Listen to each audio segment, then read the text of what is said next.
8 to 10க்குள்ள ஒரு முகூர்த்தம் இருக்குது, 11 to 11:30க்குள்ள ஒரு முகூர்த்தம் இருக்குன்னு சொல்கிறாங்க. இவங்க சடங்குகள் எல்லா முறைகளும் பண்ணி ஒரு கல்யாணத்தில் பண்ண போகிறாங்க அப்படின்னா, அந்த முகூர்த்தம் அப்படி தள்ளி போயிடுச்சு அப்படின்னா, சரி இந்த முகூர்த்தத்தில் அடுத்த முகூர்த்தத்தில் பண்ணிக்கலாம் அப்படின்ற மாதிரி ஒரு தம்பதிக்கு வந்து கல்யாணத்தை ஒரு முகூர்த்தத்தை மாற்றி பண்ணலாமா சார்?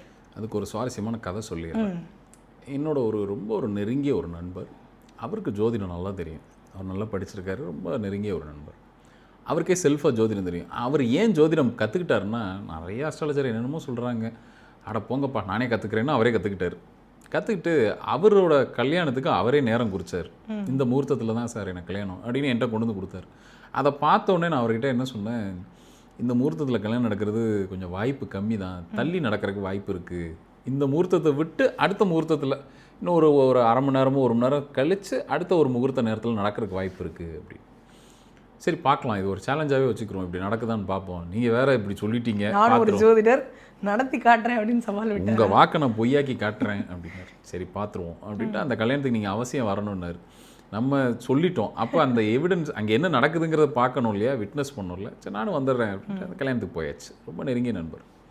அந்த கல்யாணத்தில் அவர் என்னென்னா, ஒரு ஊரில் ஒரு பெரிய மனுஷங்க வந்து தான் அந்த தாலி எடுத்து கொடுக்கணுன்ட்டு அவரை ஏற்கனவே முன்கூட்டியே எல்லாம் சொல்லி இன்வைட் பண்ணி ஏற்பாடெல்லாம் பண்ணியாச்சு. அன்னைக்குன்னு பார்த்து அவரால் கொஞ்சம் வர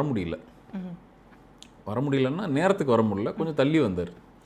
சரி வரதும் வந்தால் தள்ளி வந்தார். கரெக்டாக முகூர்த்த நேரம் முடிகிறதுக்கு ஒரு 10 நிமிஷம் 20 நிமிஷத்துக்கு முன்னாடி தான் ஹால்குள்ளேயே உள்ளே வராரு, கல்யாண இதுக்குள்ளே வராரு, அந்த வெட்டிங் ஹால்குள்ளே உள்ளே வராரு.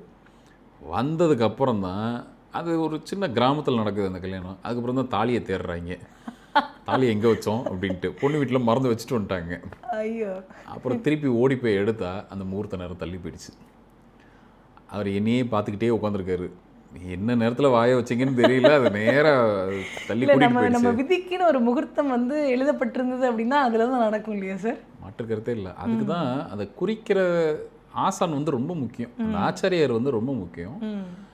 ஏன்னா கிரகம் வந்து வழி விட்டு நிற்க போகுது நல்லது நடக்கிறதுக்கு, அது கொடுக்குற நேரமே கொஞ்சம் தான். அந்த நேரத்தில் வழி விட்டு நிற்க போகுதுங்கிறப்போ நாமளே செல்ஃபாக பார்க்கும்போது சில விஷயத்த கோட்டை விட்டுருவோம். அப்போது அதை ஒரு நல்ல ஒரு கை தேர்ந்த ஒரு எக்ஸ்பர்ட்டிட்ட கொடுக்கும்போது அவங்க வாக்குக்காவது அந்த கிரகம் நின்று அந்த வேலையை செஞ்சு கொடுத்துரும்.